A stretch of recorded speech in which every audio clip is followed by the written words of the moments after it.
ಚೆನ್ನಾಗಿತ್ತಲ್ಲ ಅವ್ರಿಗೆ ಇಲ್ಲಿ ನಗುಮುಖ. ಅಲ್ಲಿ ನೋಡಿದ್ರೆ ಅವ್ರು ಅಲ್ಲಿಂದಾನೇ ವಿಡಿಯೋ ಮಾಡ್ಕೊಳ್ತಿದ್ದಾರೆ, ಅಲ್ಲೊಬ್ರು ಹಿಂದೆ ಒಬ್ರು ಎದ್ದು ನಿಂತ್ಕೊಂಡು ಚಪ್ಪಾಳೆ ಹೊಡೆದ್ರು. ಅಂದ್ರೆ ಕೇಳೋಕ್ಕೂ ಮುಂಚೆನೆ ಇಷ್ಟು ನಡೀತಾ ಇದೆ ಅಂದ್ರೆ ಅದ್ಭುತವಾಗಿ ತನ್ನ ನೃತ್ಯ ಪ್ರದರ್ಶನವನ್ನ ಮಾಡ್ತಾಳೆ. ಈಗಾಗಲೇ ಕುಮಾರಿ ನಿಶ್ಚಲ ನಮ್ಗೆ ತುಂಬಾ ಹೆಮ್ಮೆ ಅಂತ ಅನ್ಸುತ್ತೆ. ಓದಿನಲ್ಲೂ ಫಸ್ಟ್ ಇಟ್ಕೊಂಡು ಅನೇಕ ಪ್ರಶಸ್ತಿಗಳನ್ನ ತನ್ನ ಮುಡಿಗೇರಿಸಿಕೊಂಡಿದ್ದಾಳೆ. ಈ 2026ರಲ್ಲಿ ಕಿತ್ತೂರು ರಾಣಿ ಚೆನ್ನಮ್ಮ ಪ್ರಶಸ್ತಿಯನ್ನ ಸಹ ಕುಮಾರಿ ನಿಶ್ಚಲ ಪಡೆದುಕೊಂಡಿದ್ದಾರೆ. ನಮ್ಮೆಲ್ಲರಿಗೂ ಒಂದು ಅಭಿಮಾನದ ಚಪ್ಪಾಳಿ ನಮ್ಮ ಕುಮಾರಿ ನಿಶ್ಚಲ ಅವ್ರಿಗೆ ಬರಬೇಕು.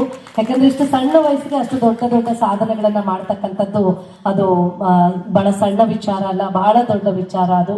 ಹಾಗಾಗಿ ಮುಂದಿನ ಭವಿಷ್ಯ ಉತ್ತಮವಾಗಿ ಆಗ್ಲಿ ಅಂತೇಳಿ ಆಶಿಸ್ತಾ, ವಿಶೇಷವಾಗಿ ನಮ್ಮ ಕುಮಾರಿ ನಿಶ್ಚಲ ಅವರಿಗೆ ಭಗೀರಥ ಜಯಂತಿ ಅವರ ಶುಭಾಶಯಗಳನ್ನ ತಿಳಿಸ್ತಾ, ಇನ್ನಷ್ಟು ಕಾರ್ಯಕ್ರಮಗಳು ತನಗೆ ಸಿಗಲಿ, ಇನ್ನಷ್ಟು ಯಶಸ್ಸನ್ನ ಸಿಗ್ತಾ ನಮ್ಮ ಕೋಲಾರ ಜಿಲ್ಲೆಗೆ ಒಂದು ಹೆಮ್ಮೆಯ ಕೀರ್ತಿ ಪತಾಕೆಯನ್ನ ತಾನು ಆರಿಸ್ಲಿ ಅಂತೇಳಿ ಆಶಿಸ್ತಾ ಅವರಿಗೆ ಹೃದಯಪೂರ್ವಕವಾಗಿ ಧನ್ಯವಾದಗಳನ್ನ ಅರ್ಪಿಸ್ತೇನೆ.